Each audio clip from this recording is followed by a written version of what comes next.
So Lucy, who are you planning on seeing next? So I would like to see Heather Swanson. She's day one post laparoscopically assisted vaginal hysterectomy and bilateral self-indectomy, and she's planned for discharge this morning. Okay, what else can you tell me about her? Well, she's 43 years old, so day one post a laparoscopically assisted vaginal hysterectomy, bilateral self-injectomy. She has a past history of asthma, but nothing else, and has previously had a bilateral tubal ligation, appendectomy, and a knee arthroscopy. So her usual medications are just Ventolin, and at the moment she's written up for ibuprofen, paracetamol, and can have fentanyl and tramadol if needed, which are all analgesics. Do you know why she's had the hysterectomy? No, I can't remember, but I'll check her chart again. That sounds like a good plan. Is there anything else from the chart that you've gathered? It didn't mention anything about her social history, such as who she lives with or what she does for, what her home is like, so I'll ask her about that. Okay, and anything else you would like to ask about her social circumstances?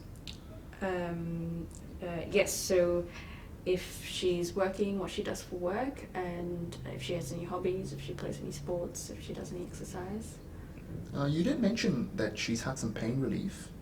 Yeah. Yes, so she had her ibuprofen and paracetamol about 20 minutes ago, so I feel like it's a good time to go talk to her soon, yeah. Any other medications she could have been on or is on at the moment? Yes, she is also having IV cefazolin, which is an antibiotic, dalteparin and naloxone. I'll look those ones up there. So they prevent blood clotting. I've got it written down. It's a competitive antagonist at opioid receptors, which I think if she had too much fentanyl and also ondansetron, which is an antiemetic. Antiemetic? Yeah. That's right. What's your plan for her? I want to ask her if she's going through any pains or discomfort, whether she's feeling lightheadedness or dizziness, any nausea, if she's been out of bed yet. I want to ask any incontinence issues, if she's having any troubles after sneezing or coughing, and also the social stuff. Is there anything else you would want to do? Yes. I wanted to ask her more of the screening questions for pelvic dysfunction, like if she passes wind, but she doesn't mean to, if she has to rush to the toilet urgently at all, or if she has any discomfort or heaviness around the vagina, and ask her about any constipation, and then provide her education on what to do to help her recover, including getting back into exercise, giving her some pelvic floor muscle and give her exercise for that, and information on healthy bladder and bowel habits. And I would also check her pelvic floor muscle activity by checking her transverse abdominis as a guide. Anything else you'd want to do before you teach her pelvic floor muscle exercises? I don't know if she still has the vaginal pack or IDC in, so I would like to teach her pelvic floor exercises and assess that, but I might have to come back because they are planning to discharge her this morning, so I'm not sure if she still has one. Great. Sounds like a good plan. Hi Heather, I'm Lucy. I'm a physiotherapy student. This is my educator Ben. Hi Heather. Hi, I was expecting you. Excellent. So do you know why we're coming to see you today? The doctor said I had to learn some exercises and the physio would teach me. Yes, so we'll go through some of that, but I also want to give you some information about your recovery after surgery too. Is that all right? Yeah, absolutely. Great. So how are you feeling today? I'm feeling pretty good actually. It's much less pain than I expected. Okay, so are you having any pain at the moment? Right now I'm okay, but when I move, it's more noticeable, and obviously when I get off the bed, Okay. more so. So if you were to rate that 0 to 10, 0 being no pain at all and 10 being the worst, what would you rate that right now? Right now, it's a 0, but if I move, it goes to about a 4 out of 10. The nurses have given me some medication, like, pain relief, which has been really helpful. Okay, so 4. Are you feeling any lightheadedness or dizziness at the moment? No, nothing like that. Okay, have you been feeling sick at all? No. No, okay. And can I ask, either since your surgery or before your surgery, were you finding you were having any problems with controlling your urine? Did you feel like you might leak if you coughed or sneezed, or feel like you would need to rush to go to the bathroom for a wee? I had a little bit of urine loss when I coughed. Sometimes when I sneezed, but not all the time. When I played touch footy, I also used a pad sometimes. Okay. I also want to know, what about any feeling of heaviness or dragging around the vagina? No, not that I think, no. Okay. So you mentioned you play touch football. Do you play any other sports? No, just touch footy. It just gets me out a bit. Okay, and what about at home? Do you live with anyone? Yeah. No, sorry, it's just me, just by myself. Yeah, the kids are all grown up and gone now, so it's just me. Okay. And are you working at all? Yeah, I'm a disability carer. Okay, so to help with your recovery for the first 2 to 3 days, it's really important to rest, to help your healing, to help reduce any pressure around the side of your operation, and help reduce swelling. So you should be having regular rests lying down first on your side. If you're standing or sitting a lot, this can slow down your healing. Other ways that you can reduce pressure is when you get in and out of bed. So you can roll onto your side to sit up or lie down, and can gently use your pelvic floor and deep abdominal muscles. So this helps reduce pressure and protect your posture as well. Okay. And if you have to cough or sneeze, or if someone makes you laugh, for instance, you can just support your wounds with your hands, or you can use a pillow or a towel, and that can make you more comfortable. Okay, sure. Thanks. Okay, so you mentioned some leakage with exercise and with coughing and sneezing. Have you ever heard about these, the pelvic floor before? Yeah, they're the muscles you have to exercise when you've had babies. I didn't really have to do much of that. Okay, well, this is the model of your pelvis, and this here is the pubic symphysis at the front, this joint here, and these are your SIJs at the back. Right? And so these are just the 2 big joints. You can feel that there, and your tailbone joins to your spine, and there's a whole group of muscles in your pelvic floor, and they just attach to the front, through the side, and towards the back of the tailbone. So they really just support these joints, and they sit either side of your urethra, your vagina, and the back passage.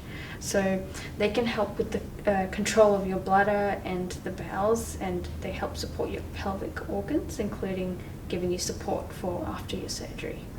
Yeah.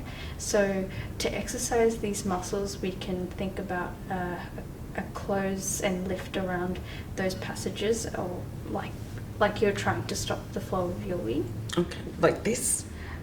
Well, I'd like to see and feel what your abdominal muscles are doing to help give a guide of what your pelvic floor muscles are doing. Okay, so if I could just ask you to lift your shirt up, and pull that down a little bit.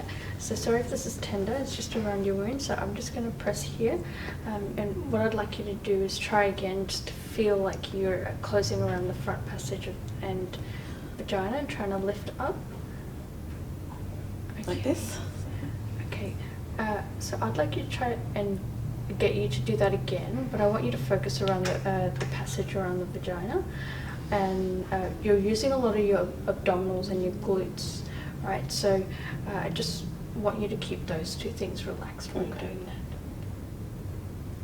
Lucy, is there anything you could change to make this easier?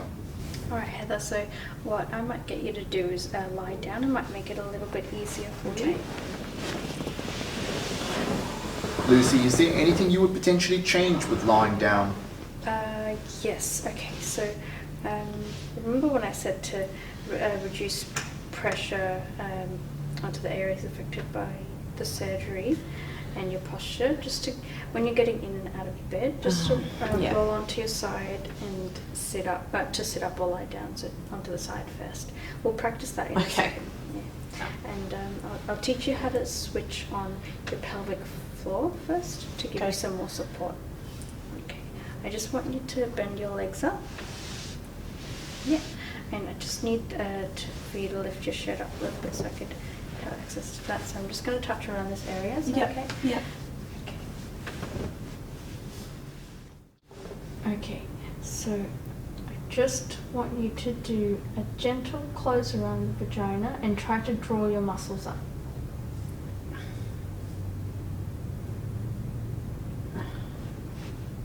Like that. Yeah. This time, can I get you to just relax your bottom a little bit? Okay, do you think so? Is there anything else you could suggest, Lucy? Can I get you to rest your hands near your bottom, just to feel if those muscles try to help at all? Okay. Yeah, try that again, and just try to keep the bottom relaxed. Yep. Great. I can feel you're getting tired around 7 seconds. Yeah. Can I get you to try that a few more times? Just go through that again. And what about what Heather's feeling? And Heather, can you describe to us what you feel around the area of your vagina and back passage? I just feel like it closes up around the vagina, and then it lets down. Oh, okay, that's excellent. That's what you should feel each time you do this exercise. Okay, and can I get you to do that again? Yep. Just a few more times, and tell me how long you can feel the hold last for. Okay. It lasts till about then. Okay, great. Yeah. So this is what I want you to practice. So now what I want you to do is practice moving your pelvic floor muscles. So I want you to roll on your side and then sit up for me if you can. Great.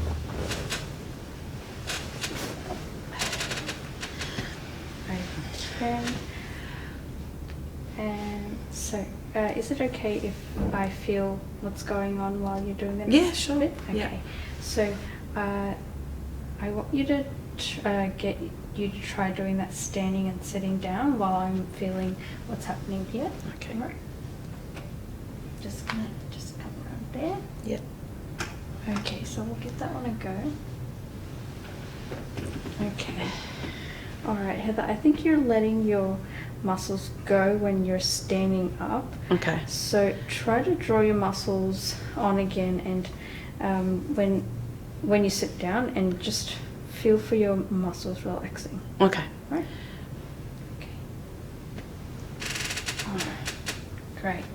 Okay, so when I can feel your abdominal muscles relax a little upon standing and in sitting down, so it might mean your pelvic floor isn't quite maintain their hold through the movement, right? But what I want you to do is keep practicing this when you stand, sit down, get in and out of bed, lift if you need to cough or sneeze, and this should improve with practice. Does that sound like something you can do? Yeah, sure. Okay, great. It's also important to get into maintaining a good bladder and bowel habit, particularly as we don't want to strain when you're going to the toilet, as that can, increase pressure where your operation was. Yeah, actually I haven't been for the past few days, so I was a little bit worried about that. So there is a particular position that can make it easier to go when you need to. This position is having your knees higher than your hips, leaning forward with your back straight and just letting your tummy relax, and that can help make it easier for you to go and shouldn't feel like you have to strain. So I'll just demonstrate that for you.